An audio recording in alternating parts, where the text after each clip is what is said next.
Anda menyaksikan Breaking News Kompas TV bersama saya Glenis Oktania. Mantan Ketua KPK Firly Bahuri kembali diperiksa Bareskrim Polri. Firly tiba lebih awal dari jadwal yaitu pukul 10 waktu Indonesia Barat. Firly datang lebih awal dari yang telah dijadwalkan yaitu sekitar pukul 9:15. Firly datang ke Bareskrim namun tidak memberikan pernyataan apapun. Lebih lengkap kita sapa jurnalis Kompas TV, Triksi Valencia yang ada di Bareskrim Polri.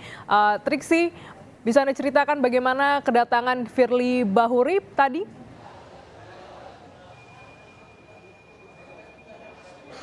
Ya, Glenis, betul sekali. Memang tadi ketika Firly datang, kami melihat dirinya datang seorang diri tanpa adanya penemanan dari penasihat hukum. Lalu kemudian juga yang menemani adalah dua orang penyidik yang berseragam kemeja putih, kemudian juga dengan satu orang ajudan yang memang sudah melekat pada Firly Bahuri. Kami melihat tadi langsung dari keluar mobil, ini langsung masuk ke dalam lobi Bareskrim tanpa menyampaikan ataupun juga memberikan keterangan apapun kepada awak media terkait dengan kehadirannya pada hari ini, persiapannya maupun juga apa saja yang sudah dibawa sebagai bantahan-bantahan maupun juga alat bukti yang tentu menguatkan dari bantahan-bantahan yang dipegang oleh Firly Bahuri.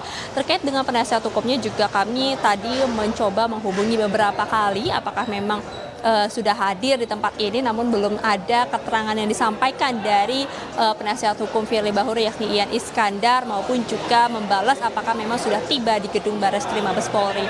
Tapi yang sudah bisa dipastikan Glenis dan juga saudara bahwa tadi Firly sudah hadir memenuhi panggilan pemeriksaan sebagai tersangka yang kedua kalinya untuk memberikan keterangan ke Bareskrim Mabes Polri atau dalam hal ini adalah Direktur Tindak Pidana Korupsi Bareskrim Mabes Polri yang juga bekerja sama dengan Polda Metro Jaya untuk kemudian mengungkap terkait dengan dugaan pemerasan yang dilakukan oleh Ketua KPK nonaktif Firly Bahuri kepada mantan Menteri Pertanian yakni Syahrul Yassin Limpo.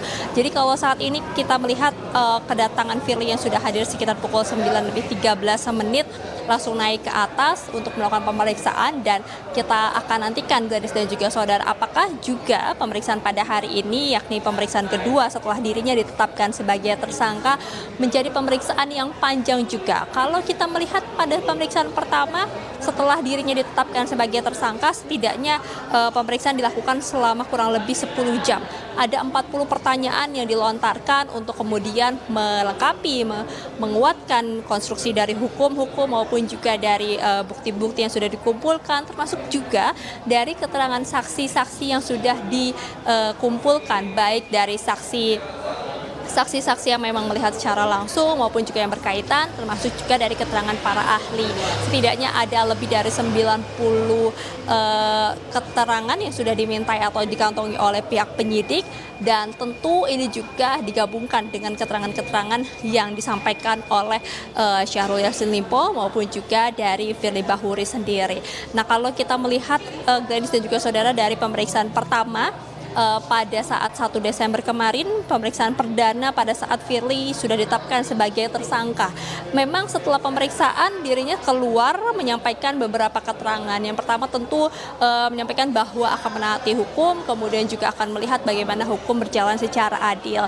Hanya itu saja yang disampaikan dan kita diketahui juga bahwa Firly sudah mengajukan pra-peradilan terkait dengan penetapan dirinya sebagai tersangka dan ini juga masih berproses Glenis dan juga saudara. Lalu kemudian penasihat hukum dari Firly Bahuri yakni Ian Iskandar juga menyampaikan beberapa keterangan usai dari pemeriksaan yang dilakukan atau dijalani oleh kliennya, yakni ada beberapa hal. Setidaknya yang kami catat ada 3 hal yang berkaitan dengan bukti yang kemudian dikatakan ini dipertanyakan justru oleh pihak penasihat hukum dari Firly Bahuri sendiri. Yang pertama adalah terkait dengan komunikasi intens yang ditunjukkan melalui percakapan yang terjadi antara Firly Bahuri dan juga Syahrul Yassin Limpo. Di sebuah percakapan tersebut memang tidak disampaikan apa yang menjadi isi percakapannya, kemudian juga berapa lama percakapan atau komunikasi tersebut berlangsung, Glenis dan juga saudara. Tapi yang digarisbawahi adalah bagaimana percakapan tersebut yang menunjukkan profile picture dari Firly Bahuri nomornya tidak sesuai atau tidak sama dengan apa yang digunakan oleh Firly Bahuri. Nah, ini yang kemudian kembali dipertanyakan atau justru diminta oleh penasihat hukum Firly Bahuri untuk diusut kepada pihak penyidik. Siapa kemudian yang mencatut nama ataupun juga sebagai sosok Firly Bahuri yang kemudian melakukan komunikasi dengan Syahrul Yassin Limpo dan dikatakan melakukan komunikasi intens. Nah, terkait dengan hal ini, Gladys dan juga saudara, sebenarnya dibantah juga oleh pihak penasihat dari Syahrul Yassin Limpo yang mengatakan bahwa justru mempertanyakan apakah memang sebenarnya penasihat hukum dari Firly Bahuri sudah membaca dari berita acara pemeriksaan, kemudian juga mempertanyakan bagaimana tidak ada komunikasi yang intens ketika sudah ada pertemuan setidaknya ada 5 kali yang berlangsung antara Firly Bahuri dan Syahrul Yassin Limpo, kemudian juga adanya penyerahan uang yang diberikan kepada Firly Bahuri dan juga ada beberapa saksi yang juga melihat maupun juga membuka jalan terkait dengan pertemuan tersebut. Seperti yang kita tahu, Gadis dan juga saudara, kalau kita ingat justru perincian dari pertemuan maupun juga membukanya jalan antara pertemuan keduanya ini dibeberkan ataupun juga dijabarkan oleh Muhammad Hatta yang juga menjadi tersangka di kasus KPK atau yang ada di kasus Kementerian Pertanian yang diusut ataupun juga diproses di dalam lembaga KPK. Nah, lalu kemudian juga ini yang tentu akan dipertanyakan kembali terkait dengan komunikasi intens ini. Mana yang kemudian disampaikan ataupun juga menjadi pernyataan yang bisa dikatakan sebagai alat bukti atau fakta yang kuat, yang ini nanti kita akan tunggu dari keterangan resmi dari pihak kepolisian. Lalu kemudian juga yang kedua adalah terkait dengan bukti penukaran uang asing atau dikatakan adalah penukaran valuta asing mata uang dolar Amerika Serikat dan dolar Singapura senilai 7 miliar. Nah, kalau kita lihat memang itu menjadi salah satu bukti yang kemudian disampaikan terkait dengan penetapan Firly Bahuri sebagai tersangka, Gladys dan juga saudara. Tapi kemarin ketika penasihat hukumnya menyampaikan bahwa itu adalah hanya kumpulan dari resi-resi penukaran uang asing, dikatakan ini tidak bisa menjadi alat bukti. Nah, yang terakhir adalah terkait dengan dompet yang juga dijadikan alat bukti oleh penyidik yang dimintai oleh penasihat hukum Firly Bahuri untuk ditunjukkan dompet apa yang mana kemudian dijadikan alat bukti, akan tapi tidak bisa disampaikan ataupun juga ditunjukkan dari pihak penyidik. Nah, Gladys dan juga saudara, tentu ini yang kita harus nantikan keterangan resminya dari pihak penyidik, karena kalau kita kembali lagi ke belakang merunut lagi dengan pemeriksaan maupun juga penggeledahan yang sudah dilakukan, setidaknya sudah ada 3 penggeledahan ditambah yang baru kemarin ada beberapa alat bukti yang sudah dikumpulkan oleh penyidik. Ada beberapa bukti yang dikumpulkan setidaknya tadi dari dokumen penukaran falas, kemudian juga dokumen berupa turunan atau salinan berita acara penggeledahan, tanda terima penyitaan pada rumah dinas Menteri Pertanian RI, kemudian juga ada pakaian, sepatu maupun pin yang digunakan oleh saksi pada saat saksi Syahrul Yassin Limpo pada saat pertemuannya di GOR. Lalu kemudian juga ada 1 eksternal hard disk atau SSD dari penyerahan KPK berisi turunan ekstraksi data dari barang bukti elektronik yang telah dilakukan penyitaan oleh KPK RI. Lalu kemudian juga ada ikhtisar LHKPN atas nama Firly Bahuri, ponsel sebanyak 21 unit, akun email sebanyak 17 akun, flash disk sebanyak 4 unit, 2 unit kendaraan roda 4, 3 e-money, remote keyless bertuliskan Land Cruiser, 1 buah dompet yang bertuliskan Lady American USA berwarna coklat yang berisikan Holiday Gateway voucher Rp100.000, serta 1 buah anak kunci gembok dan gantungan kunci berwarna kuning bertuliskan KPK.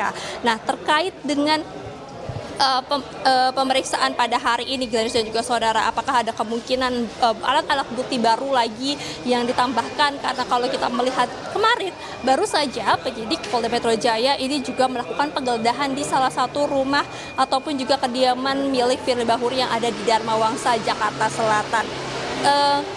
Dari penggeledahan yang berlangsung selama kurang lebih 3 jam tersebut tidak atau belum ada rincian detail-detail terkait dengan penggeledahannya, apa saja barang-barang yang kemudian sudah dibawa ataupun juga ditemukan, atau apa saja fakta-fakta yang baru yang kemudian dikantongi oleh penyidik usai dari melakukan penggeledahan di kediaman Firly Bahuri yang ada di kawasan Dharma Wangsa, Jakarta Selatan tersebut, yang juga prosesnya ini berlangsung secara bersamaan pada saat Firly Bahuri dilakukan pemeriksaan atau memberikan keterangan ke Dewan Pengawas KPK pada hari Selasa kemarin. Nah, pada saat pemeriksaan selesai, memang Firly yang juga ditanya terkait dengan penggeledahan kediamannya tersebut juga tidak memberikan keterangan ataupun juga pernyataan apapun terkait dengan penggeledahan yang dilakukan.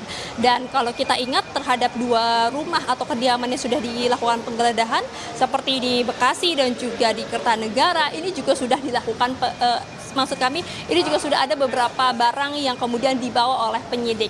Nah, Gladys, ini yang tentu kita akan nantikan bersama, apakah memang ada alat bukti baru, fakta-fakta baru yang kemudian bisa memperkuat dugaan ataupun juga pernyataan dari pihak penyidik untuk kemudian sudah menetapkan Firly Bahuri sebagai tersangka dalam dugaan kasus pemerasan terhadap mantan Menteri Pertanian yakni Syahrul Yassin Limpo. Tapi Gladys dan juga saudara, yang perlu dicermati ataupun juga di-highlight adalah selain pada hari ini pemeriksaan kedua usai Firly Bahuri ditetapkan sebagai tersangka adalah kapan kemudian Firly Bahuri dilakukan penahanan. Karena kita tahu ini sudah ditetapkan sebagai tersangka, ini kemudian juga menjadi pemeriksaan keduanya setelah statusnya sebagai tersangka, dan juga sudah ada pencekalan terhadap Firly Bahuri untuk tidak keluar negeri selama 20 hari, yang berarti itu akan habis pada 12 Desember nanti, dari saya juga saudara.